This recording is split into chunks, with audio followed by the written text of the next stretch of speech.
ሰላም ጤና ይስጥልን ውድ የቻናላችን ቤተሰቦች እንደምን ቆያችሁ? ጤናን በተመለከተ እንደተለመደው ጠቃሚ መረጃ እናንተ የምናደርስ ይሆናል። ዛሬ በሚኖረን ቆይታ ስለ ሄሞሮይድስ ወይንም የኪንታሮት በሽታ መንስኤዎች፣ ምልክቶችና መፍትሄዎች ገንቢ የሆነ ሐሳብ ወደ እናንተ የምናቀርብ ይሆናል። እስከ ፕሮግራማችን ፍጻሜ አብራችሁን እንድትቆዩ በአክብሮት እንጠይቃለን። የኪንታሮት በሽታ ወይንም ሄሞሮይድስ የምንለው ምንድን ነው የሚለውን በቅድሚያ እንመለከታለን። የኪንታሮት በሽታ ወይንም ሄሞሮይድስ በፊንጢጣ ላይ የሚገኙ ደም መላሽ የደም ስሮች ሲያብጡ የሚፈጠር በሽታ ሲሆን በሁሉም የእድሜ ክልል የሚገኝ ቢሆንም ከ45 እስከ 65 ዓመት ባሉ ሰዎች ላይ በብዛት ይከሰታል። የኪንታሮት በሽታ በዋናነት በሁለት አይነቶች ይከፈላል። አንደኛው ኤክስተርናል ሄሞሮይድስ ወይንም ውጫዊ ኪንታሮት የሚባለው ነው። ይህም በውጭኛው የፊንጢጣ ክፍል ላይ የሚከሰት ሲሆን አብዛኛውን ጊዜ ህመም ያስከትላል። በሁለተኛ ደረጃ የምናነሳው ኢንተርናል ሄሞሮይድስ ወይንም ውስጣዊ ኪንታሮት የሚባለው ነው። ይሄኛው ደግሞ በፊንጢጣ ውስጥ የሚገኝ ሲሆን አብዛኛውን ጊዜ ህመም አይኖረው። ይሄ ውስጣዊ ኪንታሮት የሚባለው 4 ደረጃዎች ወይንም ግሬዶች አሉት። አንደኛ ደረጃው ይህ ደረጃ በፊንጢጣ ግድግዳ ላይ እብጠት ሲኖር ነው። እብጠቱም በዋናነት በስተግራ በፊት ለፊትና በስተኋለኛው የፊንጢጣ ግድግዳ ላይ ይከሰታል። ሁለተኛው ደረጃ ደግሞ በዚህ ጊዜ የእብጠት መጠን ጨምሮ ለሽንት ሲቀመጡ በሚኖር ማማጥ እባጩ ወደ ውጭ ሲወጣና በራሱ ጊዜ ወደ ውስጥ ሲመለስ ሁለተኛ ደረጃ ይባላል። ሶስተኛ ደረጃ ወይንም ግሬድ 3 ደግሞ በዚህ ጊዜ እባጩ ለሽንት ሲቀመጡ ወደ ውጭ ይወጣና በራሱ ስለማይመለስ የግድ በእጅ መመለስ ሲፈልግ ነው። አራተኛ ደረጃ ደግሞ በዚህ ጊዜ እባጩ ላይመለስ ወደ ውጭ ወጥቶ ሲቀር ነው። እና እነዚህ ነገሮች እንዲከሰቱ መንስኤዎችና አጋላጭ ሁኔታዎች ደግሞ ምንድናቸው የሚለውን ከዚህ በመቀጠል እንመለከታለን። አንድ ሰው ላይ የፊንጢጣ ኪንታሮት የሚፈጠረው በፊንጢጣ አካባቢ ወይንም ሬክተም ለረጅም ጊዜ የቆየ ግፊት ሲኖር ነው። ለዚህ መንስኤዎች የሚሆኑት የመጀመሪያው የሆድ ድርቀት ነው። የሆድ ድርቀት ሲኖር ጤናማ የሆነ ሰገራ ከሆድ የመወገድ ስርዓትን ያስተጓጉላል። በዚህም ጊዜ ሰገራ በቀላሉ የማይወጣ በመሆኑ በፊንጢጣ አካባቢ ያሉ የደም ስሮች ላይ ከባድ የሆነ ጫና ይፈጠራል። ምክንያቱም ሰገራን ለማስወጣት ከልክ በላይ የሆነ ማማጥ ስላለ በፊንጢጣ ዙሪያ ላይ ከፍተኛ የሆነ ግፊት ይፈጠራል። ይሄ ችግር ደግሞ በጊዜው ካልተቀረፈ ሰገራን ለማስወጣት በሚፈጠረው ከፍተኛ ግፊት በጊዜ ሂደት ውስጥ የፊንጢጣ የደም ስሮች ደም አዝለው ኪንታሮት ይሆናሉ። ሁለተኛው ደግሞ ለዚህ ችግር መንስኤ የሚሆነው እርግዝና ነው። አንድ ሴት በምታረግዝበት ጊዜ ጽንሱ እየገፋ ሲሄድ ጽንሱ በሆድ ዕቃ ላይ ጫና ይፈጥራል። ያ ደግሞ የፊንጢጣ የደም ስሮች ላይ ጫና ይፈጥራል። ከዚህም ጋር ተያይዞ በአንዳንድ እርጉዝ ሴቶች ላይ ኪንታሮት ሊከሰት ይችላል። በሶስተኛ ደረጃ የምናነሳው ደግሞ ለረጅም ጊዜ የቆየ ተቅማጥ ነው። አንድ ሰው ዲያሪያ በሚኖርበት ጊዜ በተደጋጋሚ ወደ ሽንት ቤት ስለሚሄድና ተደጋጋሚ የሆነ ግፊት ስለሚፈጠር ያ ግፊት ደግሞ የደም መላሽ ቧንቧዎችን እንዲያብጡ ስለሚያደርግ በጊዜ ሂደት ውስጥ ወደ ፊንጢጣ ኪንታሮት ሊያመራ ይችላል። አራተኛ ደግሞ ሽንት ቤት ተቀምጦ ለረጅም ጊዜ ማማጥ ነው። ብዙውን ጊዜ ዘመናዊ የሆነ ሽንት ቤት ውስጥ ስልክን ይዞ ሊሆን ይችላል፣ መጽሐፍን እያነበቡ ሊሆን ይችላል።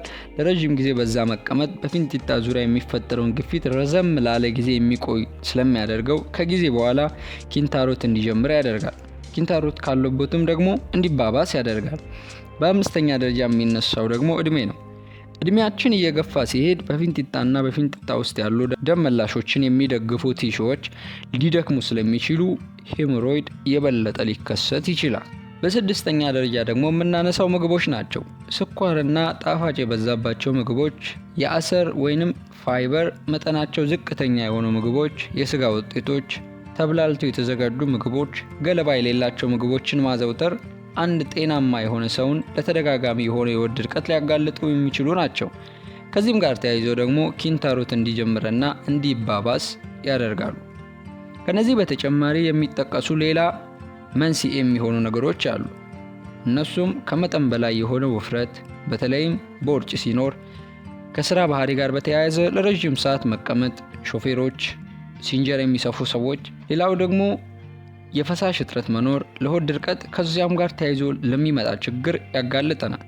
ነገር ግን ፈሳሽ ሲባል የታሸጉ መጠጦች፣ ለስላሳ መጠጦችና አልኮልን መውሰድ ለኪንታሮት ሊያጋልጥ ስለሚችል መጠንቀቅ ያስፈልጋል። ደግሞ የኪንታሮት በሽታ ምልክቶችስ ምን ይመስላሉ የሚለውን ከዚህ በመቀጠል እናያለን። የመጀመሪያው ምልክት የፊንጢጣ ማሳከክ ነው። ሌላው ደግሞ ህመም የሌለው ከፊንጢጣ የሚፈስ ደም፣ ይህም ብዙ ጊዜ በሰገራ ጊዜ የሚታይ ነው። ሶስተኛ ደግሞ ከፊንጢጣ የወጣ ስጋ መሳይ እባጭ መኖር ነው። ሌላው ሲቀመጡ የህመም ስሜት መኖር፣ ምቾት ያለመሰማት፣ በምንጸዳዳበት ወቅትም ከፍተኛ የሆነ ህመም መሰማት የኪንታሮት በሽታ ምልክቶች ናቸው። ይህን ችግር በአጭሩ ካልቋጨነው የኪንታሮት መዘዞች አሉ።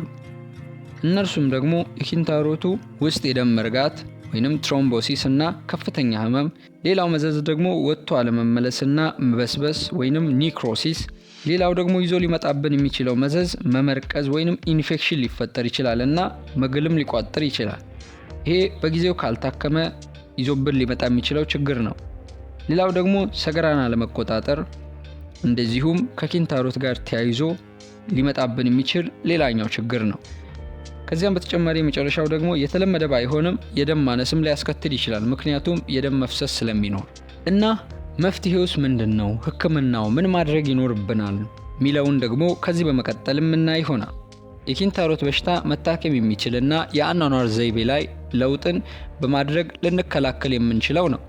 ህመሙ ያለበት ሰው እንደ ማንኛውም ህመም ወደ ጤና ተቋም ሄዶ ለመታከም ፍርሃትና ሀፍረትን ማስወገድ ይጠበቅበታል። ወደ መፍትሄው ወይም የህክምና ዘይቤው ስንሄድ አብዛኛዎቹን በቤታችን ልናደርጋቸው እንችላለን። በአንደኛ ደረጃ የምናነሳው አመጋገብን ማስተካከል ነው። አመጋገባችንን የምናስተካክለው አሰር የበዛባቸውን ወይንም የፋይበር መጠናቸው ከፍ ያሉ ሃይ ፋይበር የሆኑ ምግቦችን መመገብ ሰገራን እንዲለሰልስ በማድረግ ከሆድ ድርቀት ጋር ተያይዞ የሚመጣን የፊንጢጣ ኪንታሮትን ይቀንሳል፣ ለመከላከልም ይረዱናል። እንደ እውነቱ ከሆነ ትልቅ የሄሞሮይድ መከሰት ምክንያት የሆድ ድርቀት ነው። በቀን ከ25 እስከ 35 ግራም ፋይበር የበዛባቸው ወይንም ሃይ ፋይበር የሆኑ ምግቦችን መውሰድ ይኖርብናል። የፋይበር መጠናቸው ከፍ ያሉ ምግቦችን ደግሞ ከዚህ በታች እንመልከት። ፍራፍሬዎች ሙዝ፣ ብርቱካን፣ እንጆሪ፣ አፕል፣ ቅጠላ አትክልቶች ደግሞ ሰላጣ፣ ጎመን፣ እንደ ጥራጥሬዎች ደግሞ አጃ፣ አተር፣ ገብስ፣ ስንዴ። እነዚህ ጥራጥሬዎችን ሳይፈተጉ መመገብ፣ ፍራፍሬዎችን ከነልጣጫቸው መመገብ እዚህ በጣም ወሳኝ ነው። የሆድ ድርቀትን በመከላከሉ ረገድ ትልቅ ሚና አላቸውና ስለዚህ እነዚህን መመገብ ይኖርብናል። በተቃራኒው ደግሞ ጣፋጭ ምግቦችን፣ የተቀነባበሩ ምግቦችን፣ ስጋ ነክ የሆኑ ምግቦችን፣ ወተትና የወተት ተዋጽኦችን እንደ አይብ፣ እርጎ ያሉትን ደግሞ መቀነስ አስፈላጊ ነው። ምክንያቱም እነርሱ ራሳቸው ለሆድ ድርቀት ሊያጋልጡን ስለሚችሉ ነው። ሌላው ደግሞ በቂ የሆነ ፈሳሽን መውሰድ ይኖርብናል። ውሃ በበቂ ሁኔታ መጠጣት ያስፈልገናል። ከዚያ በተጨማሪ ደግሞ ጤናማ የሆኑ ጁሶችን በተለይም በቤት ውስጥ የሚዘጋጁትን መውሰድ ያስፈልጋል። በቂ የሆነ ፈሳሽ ከመውሰድ ጋርም ተያይዞ ደግሞ በተቃራኒው አልኮል፣ ቡናና ለስላሳ የሆኑ መጠጦችን መቀነስ ያስፈልጋል። እነርሱ በራሳቸው ለኪንታሮት በሽታ ሊያጋልጡን ስለሚችሉ ነው።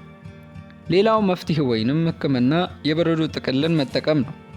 የበረዶ ጥቅሉን በቦታው ላይ ማድረግ ያበጠውን እባጭ እንዲቀንስ ያደርገዋል። በተጨማሪም የህመም ስሜቱ እንዲቀንስ ያደርገዋል።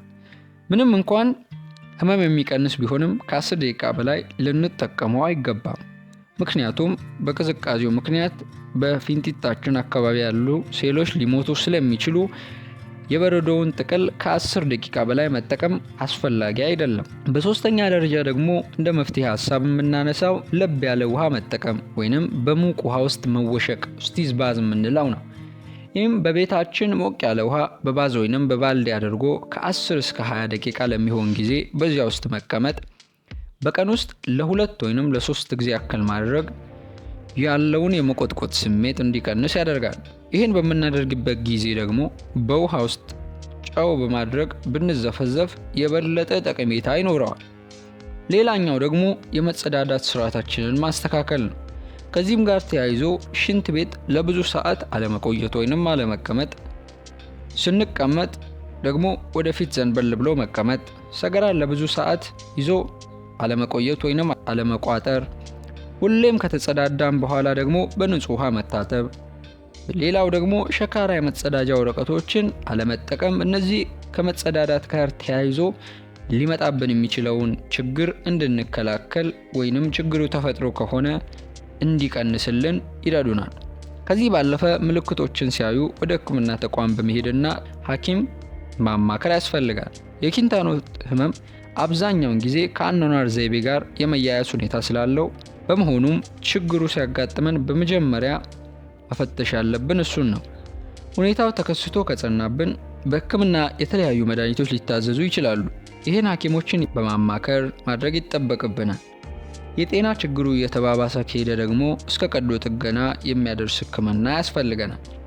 ለዛሬ ያዝንላችሁ ፕሮግራም ይህን ይመስላል። በሌላ ጊዜ በሌላ ፕሮግራም የምንገናኝ ይሆናል። የዩቲዩብ ቻናላችንን ሰብስክራይብ፣ ላይክ ማድረጎን አይርሱ። ሰላም ቆዩ።